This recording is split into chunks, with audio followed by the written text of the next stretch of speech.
तो हेलो दोस्तों, फिर से स्वागत है आपका अपने यूट्यूब चैनल मैथ बाय सूरज सर पे।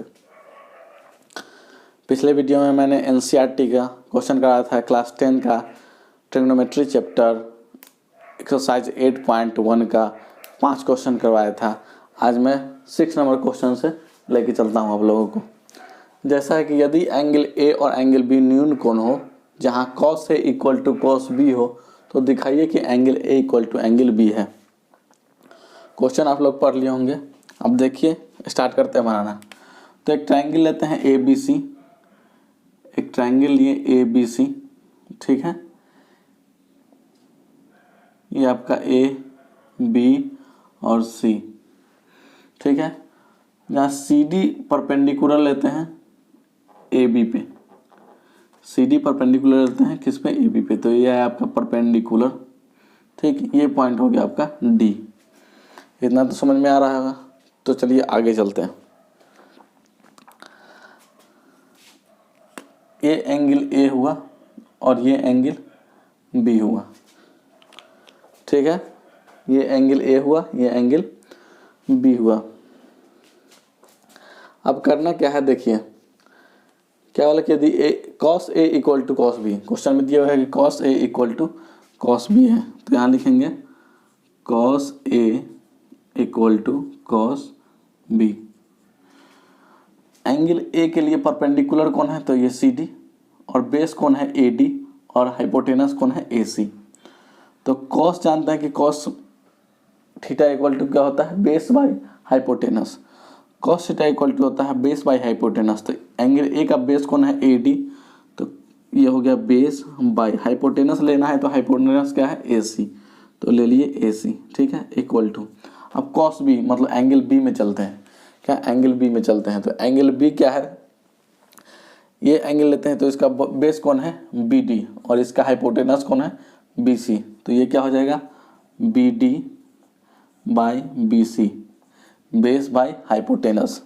इतना तक समझ गए होंगे। क्रॉस मल्टीप्लाई करेंगे, देखिए कैसे करेंगे, इसको इससे, इसको इससे, यानी A C A D by, यहाँ क्या आ जाएगा, तो यहाँ आएगा A D by B D, B D आया। इधर क्या आ जाएगा, ए सी यहाँ जाएगा, तो ये हो जाएगा ए सी बाई बी सी। इतना तक तो समझ में आ गया। A D by B D और इधर ए सी बाई बी सी। इसको मान लिए के, क्या मान लिए, इसको मान लिए के, ठीक। तो यहाँ से दो ठो इक्वेशन बनेगा। एक क्या, एक तो बनेगा A D by B D equal to K, तो A D equal to K B D. ये इक्वेशन हो गया आपका फर्स्ट, के बी डी, ठीक है। और इक्वेशन सेकेंड क्या आएगा, क्योंकि A C by B C equal to K, तो ए सी बराबर के बी सी। ये इक्वेशन आपका सेकेंड हो गया, ठीक। इतना तक तो समझ में आ गया होगा। चलते हैं आगे। अब देखिए, इन ट्रायंगल किस ट्रायंगल में जाएंगे, तो इन triangle C A D and triangle C B D, इसमें क्या, ट्रायंगल सी ए डी और सी बी डी में क्या, इसमें जाने के बाद क्या है कि इसका परपेंडिकुलर कौन होगा, ट्रायंगल सी ए डी में, सी ए डी में मतलब इसमें इसका परपेंडिकुलर सी डी होगा। तो यहाँ लिखेंगे क्या, C D square equal to, मतलब perpendicular square equal to hypotenuse square, मतलब A C square minus base square. Base क्या है, ए डी, तो ए डी स्क्वायर, ठीक। इस ट्रायंगल में जाने पर अब सेकेंड में इस ट्रायंगल में जाएंगे। ये इक्वेशन हो गया आपका थर्ड। अब सेकेंड में इस ट्रायंगल में जाएंगे, ठीक, सी बी डी में। तो सी बी डी में गए, सी बी डी में इसका परपेंडिकुलर है कौन है, तो सी डी ही है। तो C D square equal to क्या हो जाएगा, हाइपोटेनस, इसका हाइपोटेनस कौन है, बी सी, तो लिखेंगे बी सी स्क्वायर माइनस इसका हाइपोटेनस बेस कौन है, तो बी डी स्क्वायर। ये इक्वेशन हो गया 4। अब यहाँ देखिए, चूंकि C D C D square बराबर है तो इधर भी राइट हैंड साइड भी क्या हो जाएगा, बराबर हो जाएगा। यानी A C square minus A D square equal to B C square minus B D square 3 और 4 को सॉल्व करने पर। ठीक है, अब देखिए चूंकि ए सी बराबर क्या आया है, तो ए सी बराबर आया है मेरा के बी सी, तो ए सी स्क्वायर बराबर क्या आएगा, तो ए सी स्क्वायर बराबर आएगा के स्क्वायर बी सी स्क्वायर। मतलब यहाँ ए सी इक्वल टू आ जाएगा के बी सी का whole square minus A D square क्या है, तो सेकेंड इक्वेशन में चलेंगे, फर्स्ट इक्वेशन में और देखेंगे A D equal to K B D है, तो ए डी स्क्वायर बराबर के बी डी का होल स्क्वायर, यहाँ आएगा के बी डी का होल स्क्वायर बराबर होगा B C square minus B D square. ठीक, अब देखिए यहाँ के स्क्वायर अगर कॉमन आप निकाल लेते हैं तो यहाँ से बनता है B C square minus B D square. ठीक है, इधर भी क्या है, B C square minus B D square.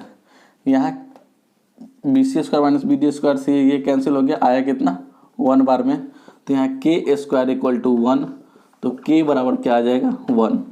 के बराबर 1 आने पर इक्वेशन किस में, इक्वेशन सेकेंड में पुट करने पर, इक्वेशन के बराबर 1 जो है समीकरण 1 में, समीकरण 2 में करते हैं, समीकरण 2 में पुट करने पर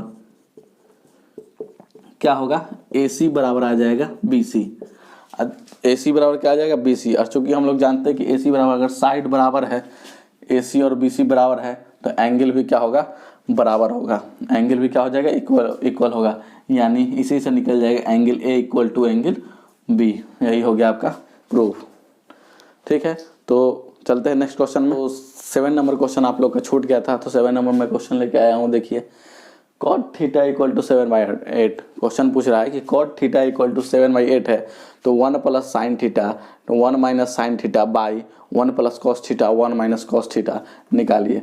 और सेकेंड नंबर 7 का सेकेंड नंबर क्वेश्चन है cot स्क्वायर थीटा का वैल्यू निकालिए। ठीक है, तो cot थीटा इक्वल टू 7/8 है, तो सबसे पहले हम लोग क्या करेंगे, तो सबसे पहले करेंगे कि परपेंडिकुलर बेस और हाइपोटेनस पता करेंगे कि हमारे क्वेश्चन में परपेंडिकुलर क्या है, बेस क्या है और हाइपोटेनस क्या है। तो यहाँ सबसे देखिए cot थीटा tan का ठीक उल्टा होता है। क्या होता है, cot थीटा tan का ठीक उल्टा, मतलब tan अगर p बाई बी है तो ये b बाई पी होता है, b बाई पी। यानी b इसका 7 हो गया और परपेंडिकुलर 8 आ गया। चलिए तो बनाते हैं फिगर बनाने की ये 90 डिग्री है, और इस एंगल को अगर हम थीटा मान लेते हैं, क्या मान लेते हैं, थीटा, तो इसका परपेंडिकुलर इसके सामने वाला होता है, तो सामने वाला परपेंडिकुलर है, तो परपेंडिकुलर कितना हो जाएगा 8। बेस जो दोनों 90 डिग्री और थीटा जिस पर उपस्थित होता है उसको बेस बोलते हैं, और ये बेस कितना है 7, तो हाइपोटेनस निकालिए। पाइथागोरस थ्योरम का यूज करेंगे और हाइपोटेनस यहाँ पे हम लोग निकालेंगे। होता क्या है, तो hypotenuse square equal to perpendicular square plus base square. Hypotenuse square बराबर परपेंडिकुलर का स्क्वायर, परपेंडिकुलर 8 है तो 8 का स्क्वायर सीधे 64, प्लस बेस 7 है तो 7 का स्क्वायर सीधे 49 हो गया। तो हाइपोटेनस स्क्वायर इक्वल टू 113, 9 4 13 का 3 हाथ से 6 4 10 1 11, मतलब 113। तो हाइपोटेनस इक्वल टू क्या हो जाएगा, √113। तो ये कितना है, √113। ठीक है, तो मेरा परपेंडिकुलर बेस और हाइपोटेनस निकल गया। चलिए अब यहाँ पे बनाते हैं क्वेश्चन और यूज करते हैं परपेंडिकुलर, हाइपोटेनस और बेस यूज करके यहाँ पे इसका वैल्यू निकालते हैं। है क्या, 1 प्लस साइन थीटा, यानी 1 प्लस साइन थीटा मतलब परपेंडिकुलर बाई हाइपोटेनस होता है। परपेंडिकुलर मतलब 8 है, क्या है 8, और हाइपोटेनस क्या है √113 हो गया। चलिए इसमें 1 माइनस साइन थीटा, तो 1 माइनस साइन थीटा ठीक वही 8/√113 हो गया। चलिए अब नीचे चलते हैं। 1 प्लस कॉस थीटा है, कॉस थीटा यानी b/h। कॉस थीटा क्या होता है, तो कॉस थीटा होता है b/h। यानी देखिए बेस क्या 7, बेस कितना 7 बाई हाइपोटेनस कितना 113, तो √113 हो गया। Into 1 minus cos theta 1 minus 7/√113 इतना हो गया। अब चलिए इसको और सॉल्व करते हैं। ये सॉल्व करेंगे तो क्या होगा, आराम से देखिए क्या होगा।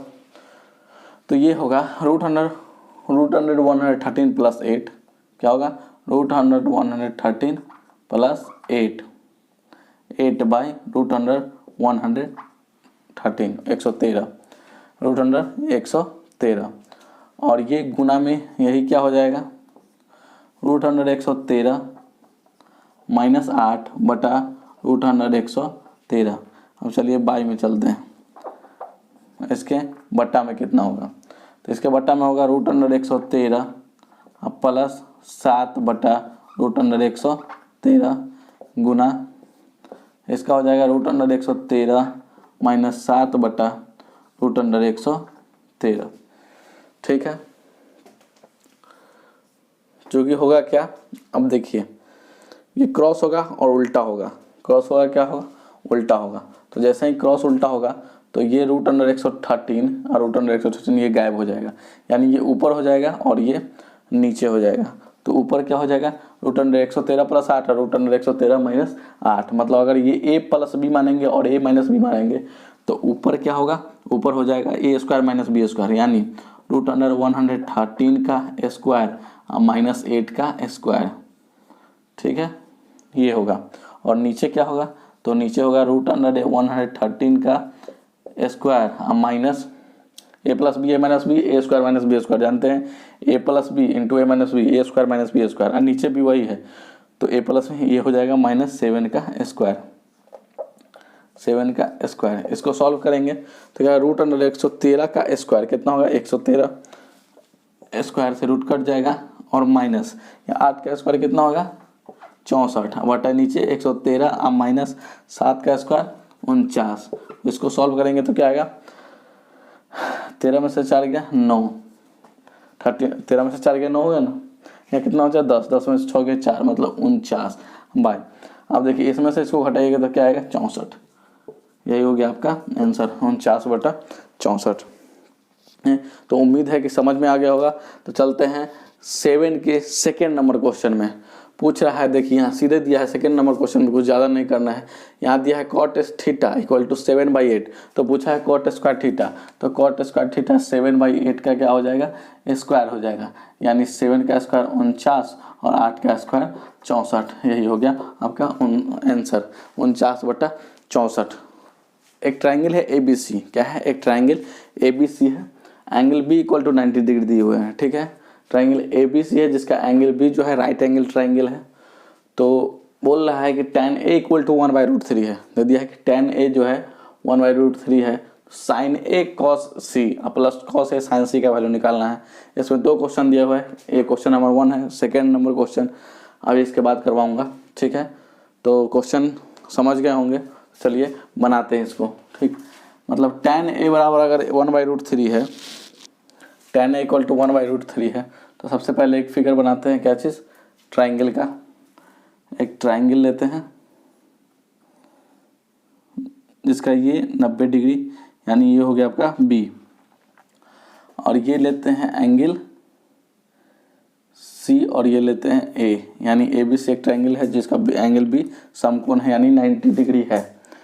ठीक है, अब इसका देखिए, अगर एंगल C हम लोग मानते हैं तो इसका परपेंडिकुलर ये हो जाएगा, इसका बेस ये हो जाएगा, इसका हाइपोटेनस ये हो जाएगा, और एंगल A मानते हैं तो इसका परपेंडिकुलर ये लाइन हो जाएगा BC, इसका बेस जो है ये हो जाएगा AB और इसका हाइपोटेनस AC हो जाएगा। तो tan A इक्वल टू 1/√3, हमको sin A और sin C का वैल्यू चाहिए, cos C और cos A का वैल्यू चाहिए। सबसे पहले तो यहाँ tan A equal to P/B होता है, यानी ये परपेंडिकुलर है, ये हमारा बेस है। तो tan A है, यानी इस एंगल के बारे में बोल रहा है, इसका परपेंडिकुलर ये है, इसका परपेंडिकुलर ये है, तो परपेंडिकुलर ये है तो इसका वैल्यू 1 हो गया, और इसका बेस जो है ये वाला है तो इसका बेस हो जाएगा √3। अब हाइपोटेनस निकालिए, तो पाइथागोरस थ्योरम से हम लोग जानते हैं कि h² बराबर होता है p² प्लस p²। ठीक है, तो h² पता नहीं है तो h² बराबर क्या हो जाएगा, p यानी यूज कर सकते हैं कुछ भी, हाइपोटेनस सेम रहता है। तो यहाँ √3 का स्क्वायर लीजिए या 1 का स्क्वायर, √3 स्क्वायर प्लस 1 का स्क्वायर, तो एच स्क्वायर इक्वल टू क्या हो जाएगा, तो √3 का स्क्वायर 3 प्लस 1 का स्क्वायर 1, तो 3 1 क्या हो जाएगा 4, तो एच बराबर क्या हो जाएगा 2, यानी हाइपोटेनस क्या हो जाएगा 2।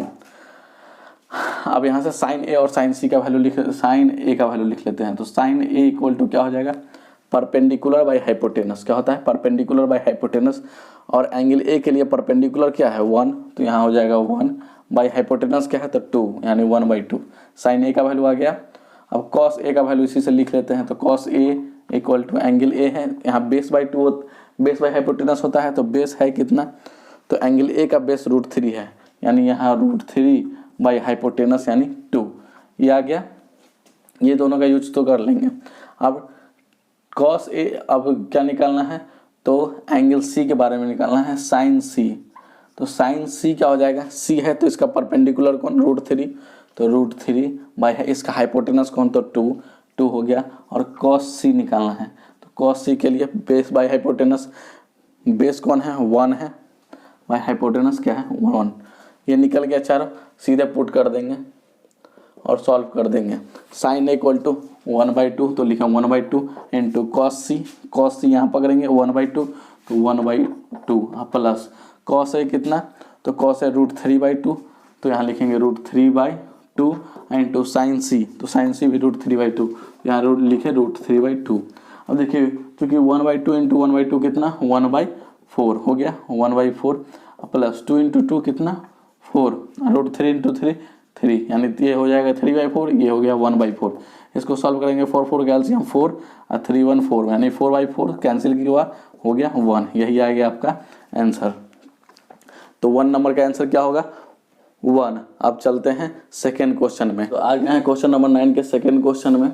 पूछ रहा है वही सब कुछ है, सिर्फ पूछ रहा है कि कॉस ए इंटू कॉस सी माइनस साइन ए इंटू साइन सी निकालिए। क्या पूछ रहा है कि कॉस ए इंटू कॉस सी माइनस साइन ए इंटू साइन सी निकालिए। अब देखिए कॉस ए क्या है, तो √3/2, तो यहाँ लिखेंगे क्या √3/2 इंटू कॉस सी कितना है, तो कॉस सी है 1/2, तो यहाँ करेंगे 1/2 माइनस घटाना है, साइन में कितना है, तो साइन है 1/2, तो लिखेंगे 1/2 इंटू साइन सी कितना है, साइन सी है √3/2, तो यहाँ लिखेंगे √3/2। यहाँ घटाना है, देख लीजिए वहाँ भी 1/2 यहाँ क्या हो जाएगा, यानी यहाँ हो जाएगा √3/4 माइनस यहाँ क्या हो जाएगा, तो यहाँ हो जाएगा √3/4 और √3/4 से √3 कैंसिल हुआ कितना 0, यही हो गया आपका आंसर। तो चलते हैं नेक्स्ट क्वेश्चन में, क्वेश्चन नंबर 10 में।